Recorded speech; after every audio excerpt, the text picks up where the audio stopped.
बाद हमारे पास आता है इंटरकनेक्टेड ऑटोनॉमस सिस्टम्स। अब यहाँ पे हमारे पास 3 ऑटोनॉमस सिस्टम है, AS1, AS2 और AS3, ये 3 ऑटोनॉमस सिस्टम है। अब हम समझते हैं कि इंट्रा ऑटोनॉमस सिस्टम क्या है कि AS1 जो है उसके अंदर जो राउटिंग होगी वो हमारी इंट्रा ऑटोनॉमस सिस्टम होगी, AS2 के अंदर जो अपनी होगी with in the that autonomous system वो हमारी इंट्रा ऑटोनॉमस सिस्टम कहलाएगी, इसी तरह AS3 के अंदर।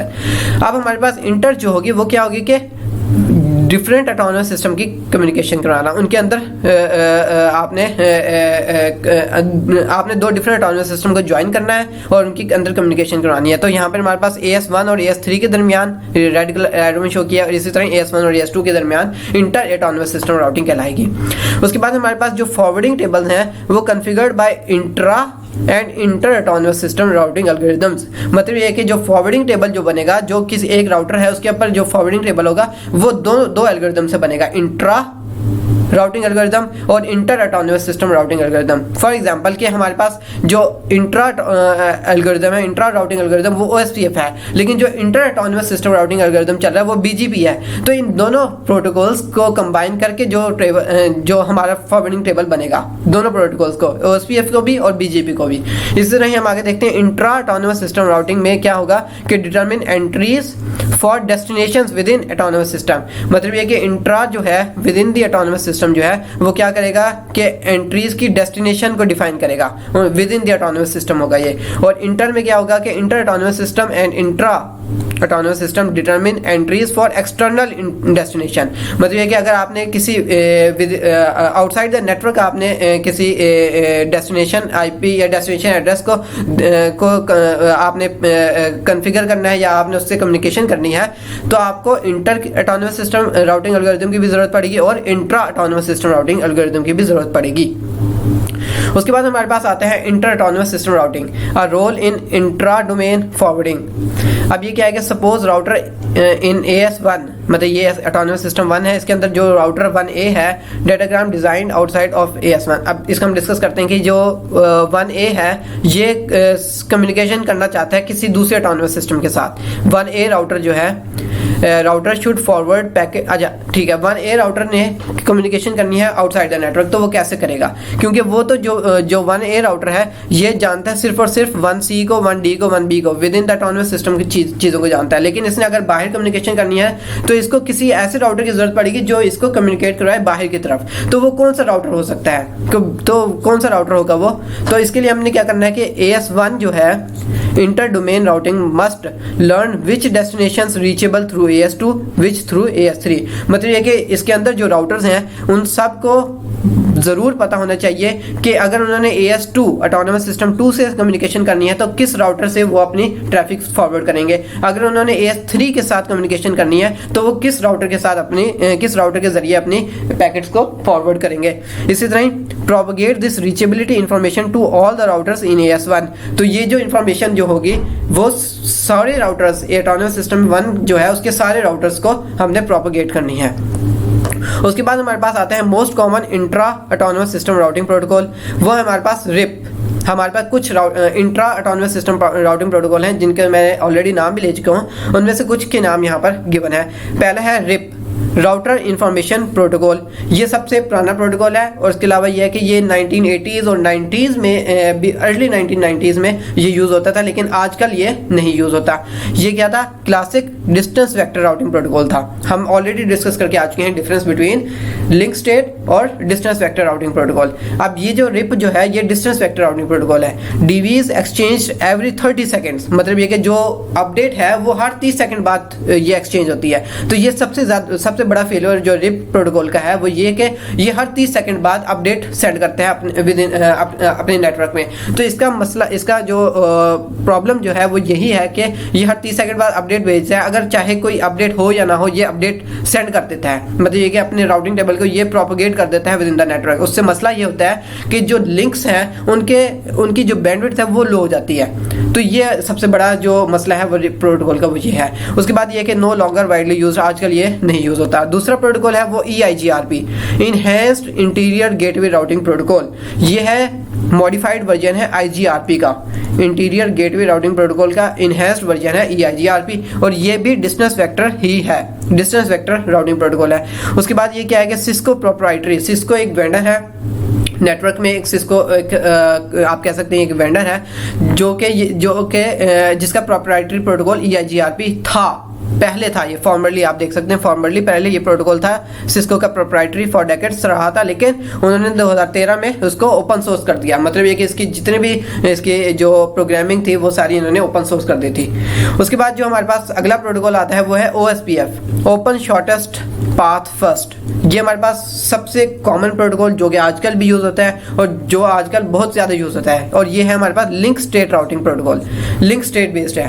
और इसके अलावा ये कि ओपन शॉर्टेस्ट पाथ फर्स्ट सबसे कॉमन यूज है। इसके अलावा जो दूसरा प्रोटोकॉल जो है ISIS प्रोटोकॉल, इसका भी ऑलरेडी मैं नाम ले चुका हूँ। ये ISS स्टैंडर्ड है लेकिन RFC स्टैंडर्ड नहीं है ये वाला प्रोटोकॉल। और ये क्या है कि एसेंशियली सेम एज OSPF की तरह ही काफ़ी हद तक सिमिलरिटी इसकी OSPF की तरह है। इसके अलावा भी हमारे पास एक प्रोटोकॉल है, बल्कि वो हमारे पास inter autonomous system routing protocol है, और इंट्रा के अंदर यही हमारे पास राउटिंग प्रोटोकॉल्स हैं। उसके बाद हमारे पास OSPF आता है, उसके हम डिस्कस करते हैं। Open shortest path first routing protocol. एक तो मैंने ऑलरेडी डिस्कस किया कि ये हमारे पास ओपन प्रोटोकॉल है, मतलब ओपन सोर्स है, पब्लिकली अवेलेबल। इसका सारा कोड जो भी है, जितनी भी इसकी प्रोग्रामिंग है, वो सारी ओपन सोर्स है, ओपन अवेलेबल है। उसके अंदर दूसरी बात ये कि ये लिंक स्टेट राउटिंग प्रोटोकॉल है, classically link state routing protocol है। Each router floods OSPF link state advertisements. ये हमारे पास लिंक स्टेट एडवर्टाइजमेंट होती है, LSAs कहलाते हैं ये LSAs। ये एक अलग टॉपिक बन सकता है LSAs का, जिसके अंदर LSA 1 से लेके LSA 11 तक इसकी डिस्कशन होती है। लेकिन अभी के लिए LSA का आप लोग ये समझ लें कि जो राउटर्स होते हैं उनके पास जो भी कोई अपडेट आती है तो वो उसको एडवर्टाइज करते हैं। तो यहाँ पर ये लिंक की जो स्टेट है, करंट स्टेट है, उसको एडवर्टाइज करते हैं ये लोग OSPF। तो ये इसका हम LSA कहते हैं। क्या होगा, ईच राउटर फ्लड्स OSPF के LSAs डायरेक्टली ओवर IP, मतलब ये कि जो अपडेट्स होती हैं वो IP इंटरनेट प्रोटोकॉल के ऊपर उसको एडवर्टाइज करते हैं, rather than using TCP/UDP के बजाय वो IP के ऊपर OSPF लिंक स्टेट की एडवर्टाइजमेंट करता है to all other routers in entire autonomous system. के ऑटोनमस सिस्टम के अंदर जितने भी राउटर्स हैं उनको कोई भी लिंक की स्टेट की को एडवर्टाइज करना है, लिंक की स्टेट में करंट स्टेट को एडवर्टाइज करना है, तो वो IP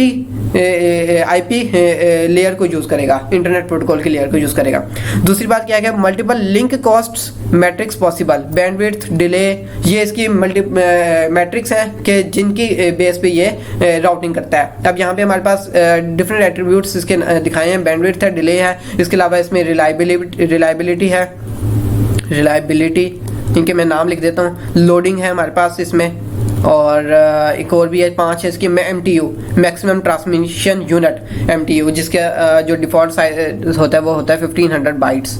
तो ये हमारे पास डिफरेंट इसके मैट्रिक्स हैं जिनकी बेस पे हमारे पास कॉस्ट इसकी मैयर होती है, और उसकी बेस पे हमारे पास इसके फॉरवर्डिंग टेबल्स बनते हैं। उसके बाद each router has full topology, मतलब ये कि हर राउटर के पास फुल टोपोलॉजी होगी। यूजेस डाइजेक्स्ट्रास एल्गोरिथम, जो कि हम ऑलरेडी पिछली वीडियो में डिस्कस करके आ चुके हैं कि OSPF जो है वो डाइजेक्स्ट्रास एल्गोरिथम को फॉलो करता है टू कंप्यूट फॉरवर्डिंग टेबल। अब ये हमारे पास चीज़ें थी OSPF की।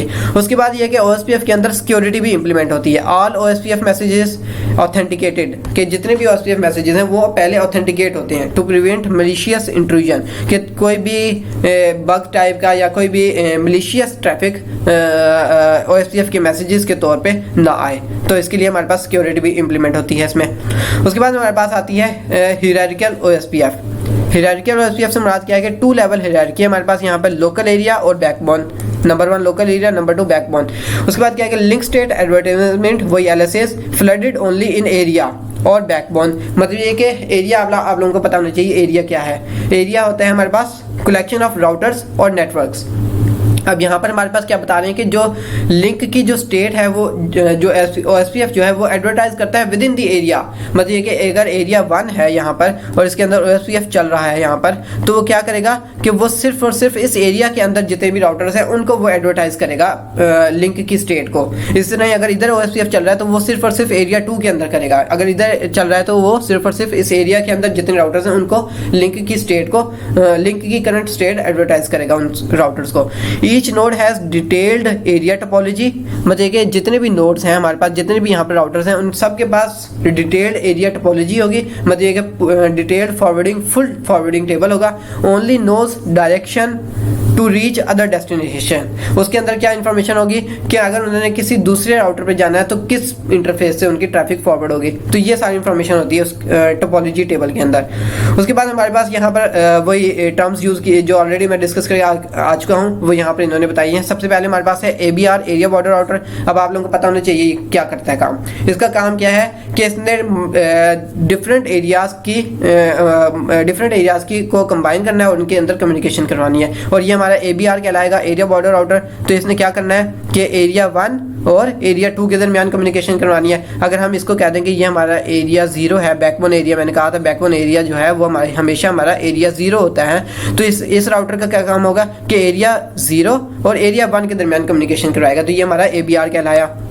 उसके बाद हमारे पास ये लोकल राउटर्स हैं जो कि विद इन दी एरिया होते हैं। इनका काम क्या है कि फ्लड क्या करते हैं, लिंक स्टेट की एडवर्टाइजमेंट इन एरिया ओनली, ये हम ऑलरेडी डिस्कस कर आ चुके हैं। Compute routing with in the area, कि जो भी राउटिंग होगी वो विद इन दी एरिया होगी इसके अंदर लोकल राउटर्स की। उसके बाद तीसरे नंबर की क्या है कि forward packets to outside via ABR, मतलब ये कि अगर इस राउटर ने कम्युनिकेशन करनी है इस वाले राउटर से, तो क्या करेगा कि वो अपनी जो पैकेट्स है वो ABR के जरिए भेजेगा। यहाँ पर क्या लिखा है कि वाया ABR वो सेंड करेगा ट्रैफिक। जितने भी अब राउटर्स हैं, ये वाला राउटर एरिया 1 के जितने भी राउटर्स, अगर उन्होंने कम्युनिकेशन करनी है एरिया 0 के किसी भी राउटर से, तो उनकी ट्रैफिक ABR के जरिए होके जाएगी। तो ये ABR का काम होता है। उसके बाद हमने देखा था बाउंड्री राउटर, जिसको इन्होंने बाउंड्री राउटर लिखा है, यहाँ पे होना चाहिए ASBR, autonomous system border router. इसका काम क्या होता है कि connects to other autonomous system, के ये डिफरेंट ऑटोनोमस सिस्टम की कंबाइन करता है और उनके दरमियान कम्युनिकेशन करवाता है। इसी तरह हमारे पास बैकबोन राउटर है, जो कि मैंने ऑलरेडी डिस्कस किया था कि बैकबोन एरिया के अंदर जो राउटर क्या होगा वो बैकबोन राउटर कहलाएगा। वो क्या करेगा, runs OSPF limited to backbone, मतलब कि जो OSPF चलेगा वो सिर्फ और सिर्फ बैकबोन एरिया के अंदर लिमिटेड होगा।